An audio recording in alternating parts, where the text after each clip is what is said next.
With all DAWs, before beginning work on a project, there are a number of things that need to be set up. Note, I'm working on a Mac, so some of what you'll see here is specific to that platform, but there'll be similar settings made in any platform that Audacity supports. Here in the Mac OS, most of the initial setup choices are made in Audacity's preference window, though some, ones that you might want to change during a project, are also available to be set in the main project window. I'll go through just the most important preference settings, starting at the top. In the Devices panel, you'll choose the audio driver that Audacity will use for audio input and output, Audio I/O. On Mac, that's Core Audio, Apple's built-in audio driver, which is supported by most hardware audio interfaces. Audio can be sent into and out of the host computer in two ways.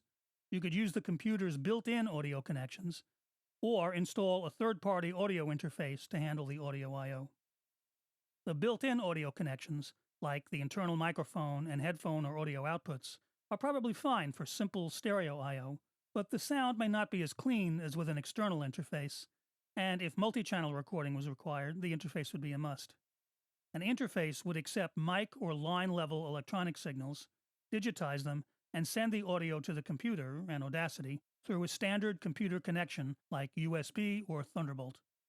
Audacity lets you select the input source for recording and the output for playback independently.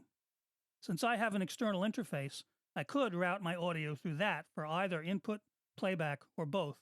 But since Audacity is a free application, many people will likely be using the computer's built-in I/O, so I'll select the built-in microphone for recording and the built-in output, which is sometimes labeled headphone output on Macs, for playback. Under recording, there's an option for the number of channels. You can choose to make recordings in mono, like for voice, or stereo, like for recording from a keyboard or turntable, for example. Since you may need to change this as you record different tracks in a project, this setting is also available in the project window. In fact, all these settings here can also be made there, but recording source and channel number are the only ones you'd be likely to change as you work, depending on the type of project. Under latency, you can set the buffer length.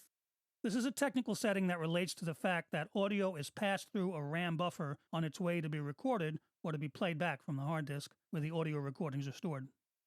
Higher settings put less strain on the host computer's CPU, but can result in latency, a sometimes distracting audible delay when monitoring yourself live, say in headphones, while recording. Lower settings minimize the potential latency, but put more strain on the host computer, which can result in clicks and pops or other audible glitches. Most DAWs express this setting as the size of the RAM buffer, which determines the amount of latency. Here, Audacity expresses it as the length of the latency, the delay itself, in milliseconds, thousandths of a second. Depending on the recording setup, the material, and just how critical timing is, you might find the default setting of 100 milliseconds to be too high. This could be the case if you were, say, trying to record yourself playing a musical part along with a pre-recorded beat, for example. If that was the case, you could reduce the buffer setting down to around 10 milliseconds or so, which should be fine with a modern computer. When recording dialogue or voiceovers, a more common application for Audacity, the default 100 millisecond setting would probably be fine. In the recording panel, there are a couple of options that also relate to monitoring audio. The first one turns on Audacity's overdub mode. With this on, you'll be able to hear other already recorded tracks in the project while you record on a new track over the same section. This functionality is on by default in other more music-oriented workstations, but since that's not Audacity's main application, here you'd have to enable it yourself. It can also be turned on or off via the transport menu. There's also an option for software playthrough of input. This lets you hear the incoming audio being recorded in the speakers or headphones when that would be useful. It could be helpful when recording from an electronic source, like a turntable, but there may be latency issues with it if you try to use it for live-played music overdubs. Again, I'll touch on both of these options further in a later video on music applications in Audacity. Skipping down to the quality panel, the main settings here are the bit resolution and sample rate for the project. While working, you'd normally leave the resolution at the default internal 32-bit float setting. This preserves audio quality when editing and processing. Note, when exporting, you choose a more appropriate final bit resolution and sample rate for the finished audio file.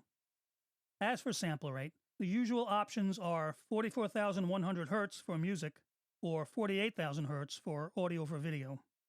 In some cases, the higher sample rate options might offer better audio quality, but they will take up more disk space and put more strain on the host computer. Unless you're working on material for audiophile applications, the most appropriate standard rate should be fine. These settings can also be changed at the bottom of the project window. Skipping down again to Tracks Behaviors, there are a couple of settings here that you'll want to be aware of. Enable dragging selection edges should be on by default. If it isn't, you'll probably want to turn it on.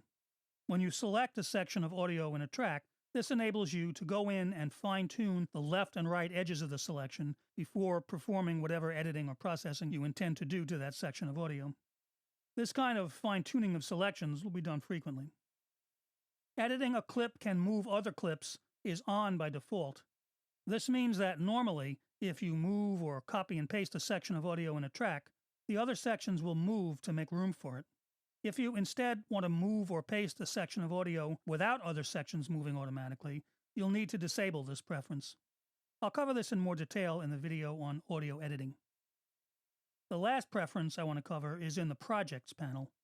It'll require a little background though, so I'll go over it in the next video.